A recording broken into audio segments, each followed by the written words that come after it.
Hi. Hi. Who are you? Who am I? Who are you? And how do you just, hang around at a castle and jump into random vehicles? I have the most beautiful home in Whitby. Yes, you do. What do I say to that? I mean, how lucky am I? Your name is? My name is Leanne Foster. I should have started with And that. it is a Dr. Leanne Foster. It is Dr. Leanne Foster. And Doctor of? I have a PhD in educational administration. Wow. And my doctorate took a look at change management and school improvement. So it was really applicable to what I'm doing, what I've been doing my whole career, but really what I'm doing at Trafalgar, which is just ongoing improvement for everyone. Perfect. Yeah. I live in an incredible home. It's really beautiful. So how did I end up there? Well, yes.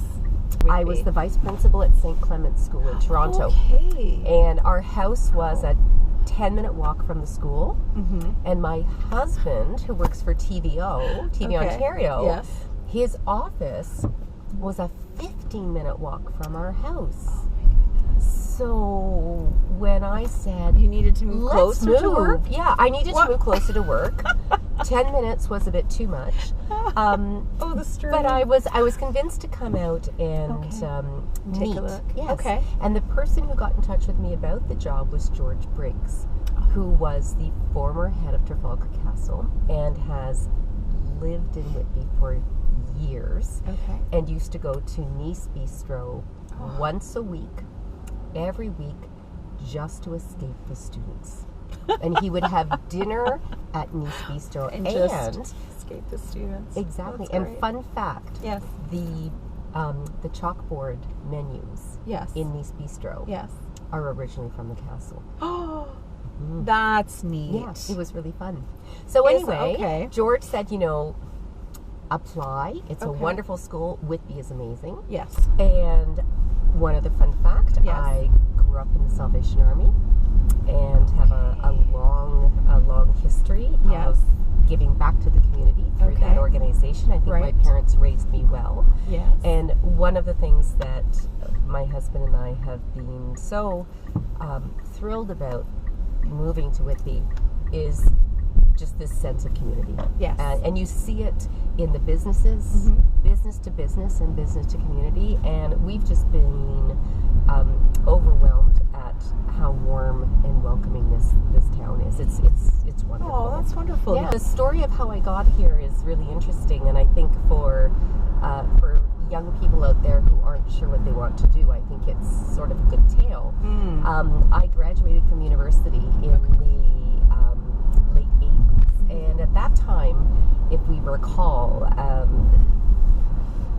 the province was laying off teachers across.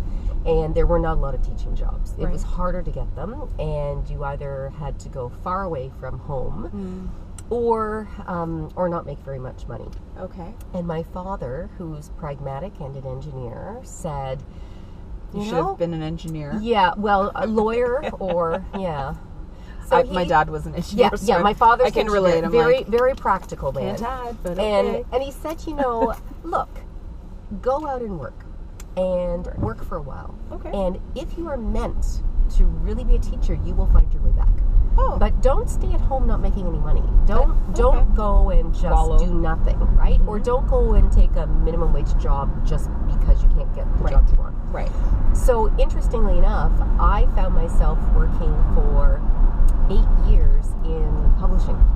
Oh, okay. I worked for key publishers in Toronto, which did Toronto Life Magazine, Canadian Business, and they did a series of magazines called Where Magazine, and they're in hotels around the world. And through that, I was not on the writing side, I was on the business side. So that was a lot about sales and marketing and print That's production. where you got your love for brand. That's where I got my love for brand. So we did a lot around marketing communications. Right. And I had an opportunity to work for them over in Europe. Wow. I was in Germany for a while. Fancy Pants. Very nice. I was. No wonder now you have to live in a castle. You can't, I know. I have to you live can't in a meet this castle. woman's expectations. I worked in Paris for a year. I worked in London for a year. And then my daughter was born. Okay. We moved back from London, England. She was born in Toronto. Okay. And I was home with her for a little while. And when I was thinking about what was I going to do? What's next, right? What's next for me? All I knew was I want to make a difference, and I meant to be a teacher. So at that time, prospects were different. Okay. I went back into teaching, and or into teaching, right? And the rest is history. I think there's an extra sort of sense of self, an extra bit of intrepid courage that young women need to just make sure that they're at the table, survive, and that their voices are heard, right. and that they're not discounted. We just have to look at some of the reaction to Greta Thunberg being named Times Person of the Year, and how it's interesting that it's sort of okay for some people to just do online bullying of a 16-year-old young girl. So I feel really privileged. Actually. Yeah, yes. It is. Yeah. But I feel really privileged to be able to work with these young women. I also want to make sure that our school is not just supporting our students. To me, it's really important that we are supporting young people, but in particular young women outside of our school as well, whether they be in Durham or whether they be elsewhere. Right. And it's just that whole notion of women and girls learning to lift one another up, not to bring each other down. I find that women aren't necessarily kind to each other. Yes. And it's a difficult thing to reconcile in your head. And I think when I'm speaking to men about kind of professional life, they don't recognize or realize how actually the cruelty comes quite often from each other rather than from men. Yeah.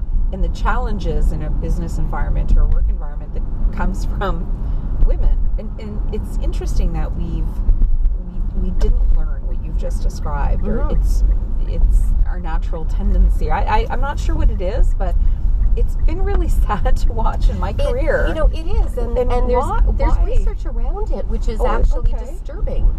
That the challenges I think women in the workforce can face systemically,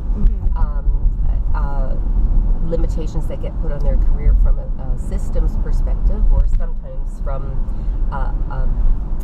industries that are more male dominated. That's pretty evident. Right. But in terms of promotion and supporting one another and mentoring, there's some pretty unfortunate research that shows exactly what you're saying, that women are not always champion of women. No. And I don't know, I think sometimes we are thought, and sometimes we're almost set up to pit one against the other, thinking that there's so few opportunities that if it's not me, it can't be her. The more that we have a sense of self-care and self-compassion, I think the more capacity we have to be giving to others as well.